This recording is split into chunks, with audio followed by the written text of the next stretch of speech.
Welcome to the Ancestral Findings Podcast. Have you heard of the mystery of the princes in the tower? Who were they, and what connection did they have to the Wars of the Roses? Today, we'll find out what really happened to them.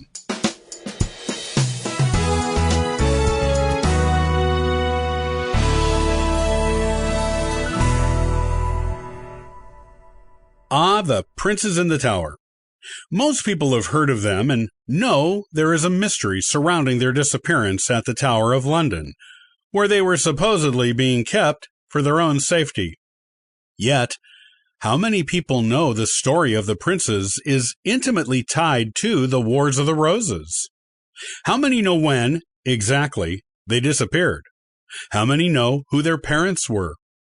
These two boys were just as crucial to the events of the Wars of the Roses as any of the other major players, even though they may not be discussed much except in terms regarding their disappearance. This is the real story behind these two young royals, and how the Wars of the Roses affected their entire known childhoods, as well as some possible explanations for what may have really happened to them. They are known as the princes in the tower now, but they had other names. They were brothers, 3 years apart in age, and the sons of King Edward IV of England and his queen, Elizabeth Woodville. They were younger brothers to Elizabeth of York, who became the first Tudor queen through her marriage to Henry Tudor, and thus uncles to the infamous Henry VIII.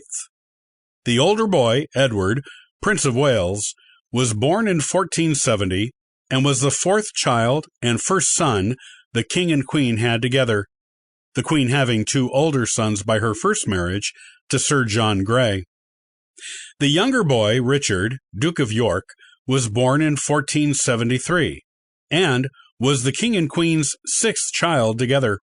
Their eighth of the 10 children they had together was also a boy named George, but he died of plague at 2 years old in 1479. Edward and Richard were the king and queen's heirs. Edward, as the elder one, was designated Prince of Wales and was set up with his own household when he was only 3 years old. It was traditional at that time for the primary heir of the English monarch to go live at Ludlow Castle on the Welsh border when he was young enough to be away from his mother, to keep a royal presence in Wales, and get the young prince used to govern an area of his own. Edward was sent to Ludlow with the queen's brother, Sir Anthony Woodville, and her younger son by her first marriage, and thus Edward's half-brother, Sir Richard Grey, as his royally appointed caretakers. From the time Edward was 3 until he was 12, Sir Anthony and Sir Richard oversaw every aspect of his education and upbringing, with occasional visits from or to his parents. The younger boy, Richard, Duke of York, stayed with his parents and took a slightly different path.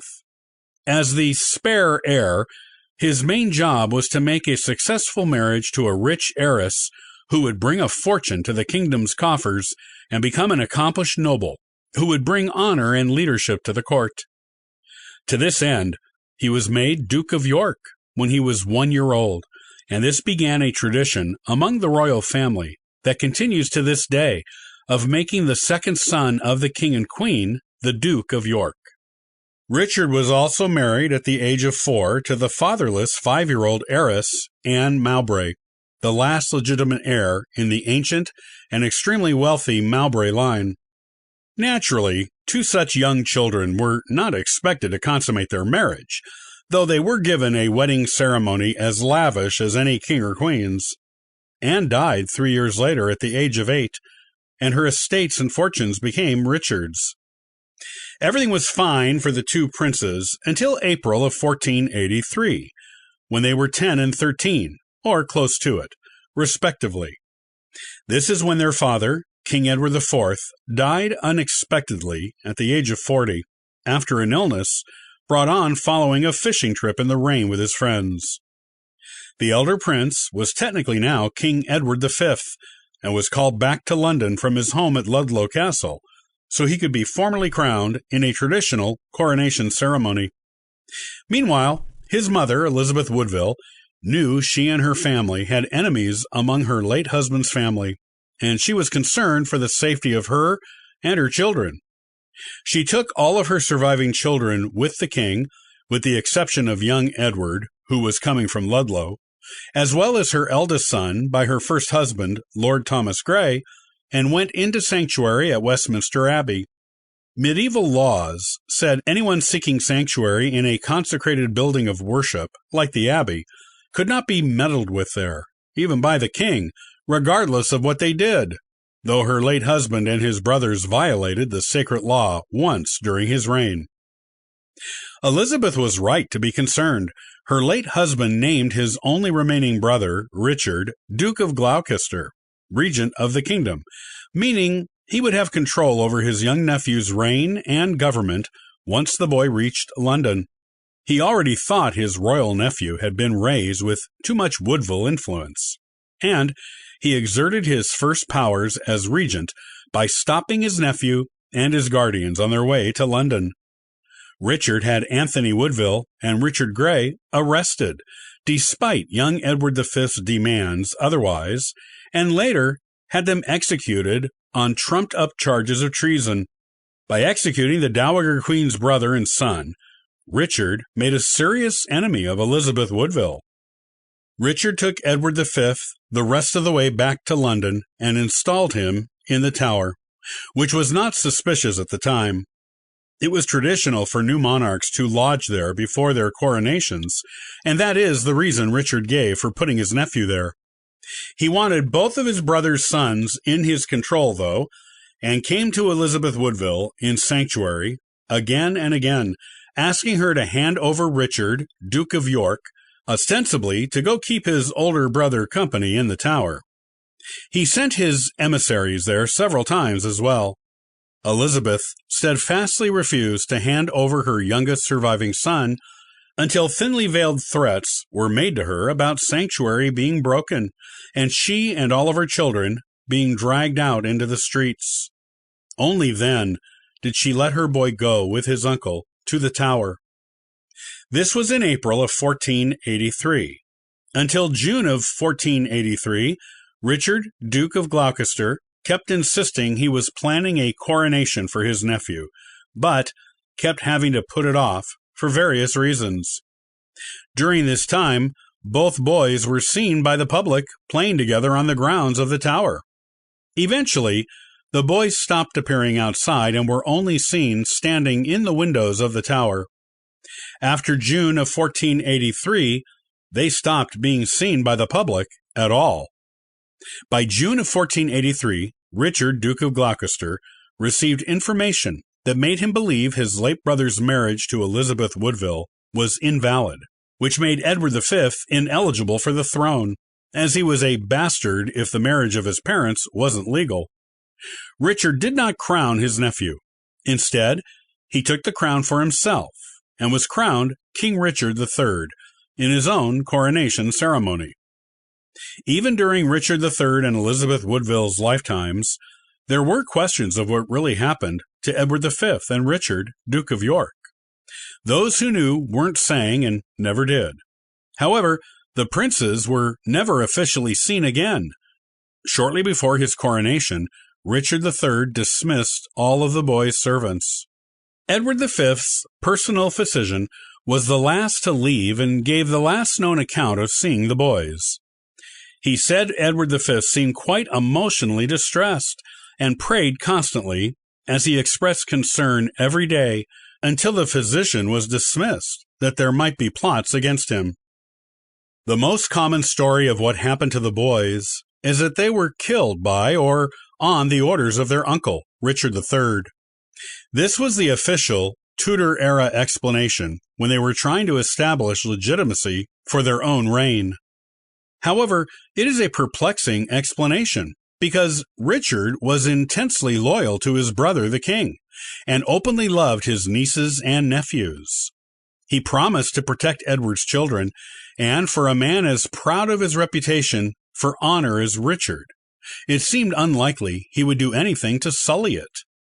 Elizabeth Woodville even eventually came out of sanctuary and let her daughters serve at Richard's court, after extracting a public promise from him to never harm them. It seems unlikely she would have trusted him around her daughters if she thought he killed her sons, even though he's already had one of her sons by her first marriage killed. Richard also had two other royal children in his care, the son and daughter of his executed elder brother, George Plantagenet. These children had a better claim to the throne than Richard III, and were unquestionably legitimate, yet he neither crowned them nor killed them. In fact, he and his wife, Anne Neville, took very good care of them, raising them in their own home with their own son. It just doesn't seem likely Richard killed his other royal nephews, though there is no proof he didn't, either. Interestingly, Richard never tried to defend his honor by answering questions about the princes during his reign, when many of England's citizens thought he had them killed, and it is strange that he did not defend this besmirching of his honor. Another explanation is that Henry Tudor killed them once he killed Richard III in battle and had access to the Tower. Once he re-legitimized Edward IV and Elizabeth Woodville's children so he could marry their daughter. It actually made the princes the rightful heirs again, and threats to his reign. No princes meant no problems for Henry. Others believe Henry's mother, Margaret Beaufort, ordered the killings of the princes before Henry invaded England, to pave the way for his easy accession to the crown. She knew men who had access to the rooms in which the princes were kept, and those men were loyal to her. This is the explanation the Starz miniseries, The White Queen, intimated at. However, Margaret was known for being extremely pious, so ordering the killings of two boys seemed somewhat out of character for her. Then there are those who believe the younger prince, Richard, Duke of York, escaped the Tower and grew to adulthood, which is a common belief when there are missing royal children. It is interesting that it is always Richard who is thought to have escaped, never Edward. Edward was exhibiting signs of illness when he went into the Tower, which many historians believe could have been an abscessed tooth, something that would have killed him in medieval times before there were treatments for such things. With Edward V already dead of an illness in the Tower, the stories go two ways for Richard. One is that he was set free by sympathetic guards and went to live quietly with his mother in the country, and then left for the European continent after her death, never making a claim on his royal heritage. The other story is that Elizabeth Woodville obtained a look-alike boy to go to the Tower in place of Richard, and sent Richard to his father's sister Margaret in Burgundy. The look-alike was killed, along with Edward V, by whoever killed them, and Richard grew up to come back to England to reclaim his throne as a young man in his early to mid-20s. He came back under the name he'd been known by in Burgundy, Perkin Warbeck. Perkin looked enough like a son of Edward IV and Elizabeth Woodville, and acted enough like someone raised as royalty, that many royals in other countries accepted him as Richard, including his Aunt Margaret in Burgundy. The King of Scotland even allowed him to marry one of his daughters, and, despite the fact that her daughter, Elizabeth of York, was already queen with 3 heirs by the time Perkin came around, Elizabeth Woodville supported him above her daughter in his claim to the English throne. Elizabeth of York was never permitted to look at Perkin, so she couldn't identify him as her brother. He raised an army to take on Henry Tudor, Henry VII, but was defeated and put in the Tower for years. After Elizabeth Woodville died, Perkin was executed on Henry's orders for supposedly trying to escape. The Princes in the Tower remains an enduring and compelling historical mystery. People have been questioning what happened to them since the summer of 1483. DNA could resolve some of the mystery, letting us know if one or both boys were killed or otherwise died in the Tower, as 2 skeletons of children were dug up inside the Tower near the rooms where the boys were kept during renovations in the 1670s. These skeletons were assumed to be the princes and were put in an urn in Westminster Abbey with an inscription saying it is them. But it might not be. Thousands of people, including children, died on the grounds of the tower since Roman times, and the one time scientists were allowed to examine the skeletons in the 1930s, there was no radiocarbon dating or DNA analysis.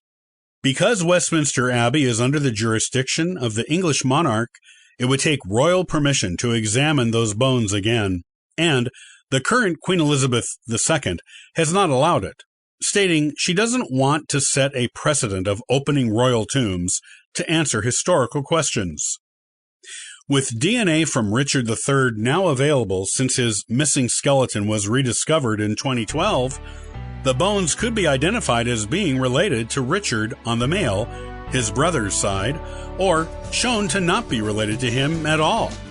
Until a new monarch gives permission, or Elizabeth II changes her mind, the mystery of the princes in the tower will remain a mystery.